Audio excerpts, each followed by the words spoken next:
McCue of Anton Community newspapers, and this is Insight Nassau. Joining me on this evening's show is County Legislator Edward H. Ward. He represents the 19th Legislative District, which encompasses Seaford, Wantagh, Belmore, Merrick, a portion of Freeport, and Point Lookout.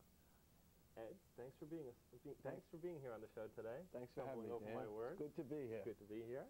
Now, today was a big day for the county legislature. We were dealing with the privatization of the hospital. And basically, the county executive had made a proposal. He had put out a figure of, I think it was $106 million is the cost. That's correct. And the legislature has now essentially put forward a proposal that halves that. What is the proposal that's out there now? Well, the proposal as it stands today is a counteroffer to what Mr. Galata had proposed, and that is that it would be $53 million in the sale of the hospital to the Public Benefit Corporation. Additionally, the county would then float $40 million of bonds for operating capital for the hospital in case they need to purchase equipment and generally conduct their business of medical care in Nassau County. Then you've got a payback. Now the difference is that the county will not indemnify the bonds of the $53 million because we feel that they can pay that back. It's a reasonable figure, and also their property is worth that alone. The county will indemnify the $40 million because that's operational and that's ongoing, and we feel confident that the county can indemnify those bonds. Right, now let's step back a second. We're talking about privatizing the Nassau County Medical Center. First of all, why? What is privatization? When we're talking about this, why do we want to do this? Well, it's not really privatization in the sense that it's given to another nonprofit or profit-making hospital. What we're doing is proposing to transfer it to a public benefit corporation. Public benefit corporations such as OTV is a public benefit corporation. They're to run not at a profit at the end of the year. They're there to serve the public of Nassau County. So what that does will make it more competitive in the open market today as far as hospitals. You know, we see on Long Island hospitals merging.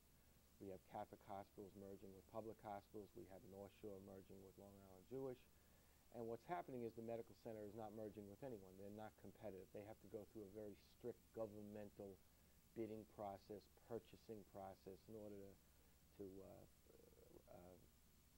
purchase the things they need to supply their clinics and their medical doctors and all like that.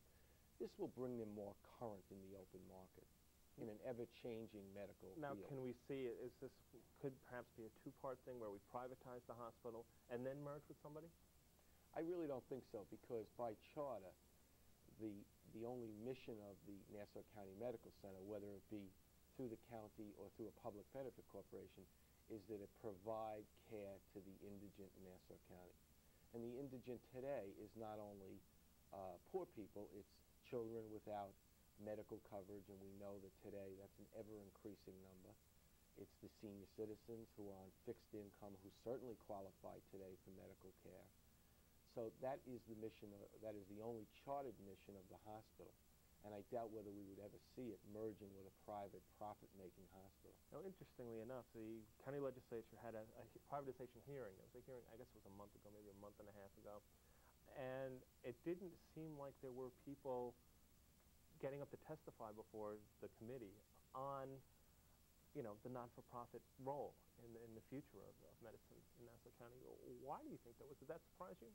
Yeah, it's very sad, Danny, to myself and a number of legislators, because what we saw during the budget process last year when it was proposed to fold the Department of Drug and Alcohol into the Public Benefit Corporation, we saw all the community-based organizations come together and say, no, this will affect our clientele.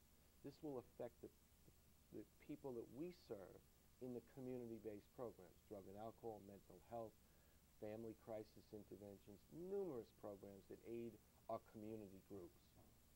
And they marshaled their forces together. They lobbied the legislature successfully, I might add, and they were able to convince the legislature to take it out of the budget, restore the department as a department of the county so that they would continue to receive funding from the state, federal, county governments through the department into their community-based programs.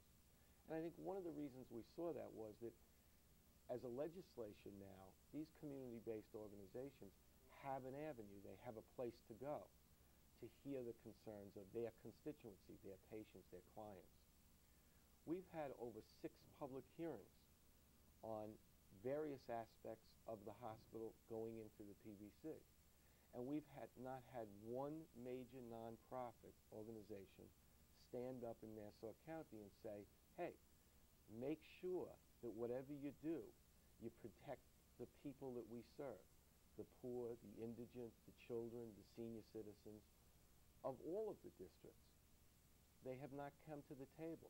They have not made known their feelings. What's particularly abhorring to me is that the county funds these organizations to the tunes of millions of dollars to be advocates for the poor. Catholic Charities, the Black Clergy, EOC, they receive county funds to run programs for the poor and indigent. They should have been first at the table during the course of 6 public hearings to say, whatever happens, we want you to know that it's important to the people that participate in our programs, be it Meals on Wheels, community-based organization, mental health programs, who then also go by contract transportation that the county provides to the hospital clinics for medical care and mental care. And they haven't been at the table. So they haven't spoken out for the voiceless. Is there a possibility then that the chartered mission, to the poor can fall by the wayside? I mean, who then advocates for them when you guys are making your decisions? Well, we're making major decisions in the delivery of health care, which will affect all Nassau County residents into the next millennium. I mean, you and I both know that if a child falls down on a bike on a summer's day, the fire department ambulance or the police ambulance bring them to the medical center emergency room.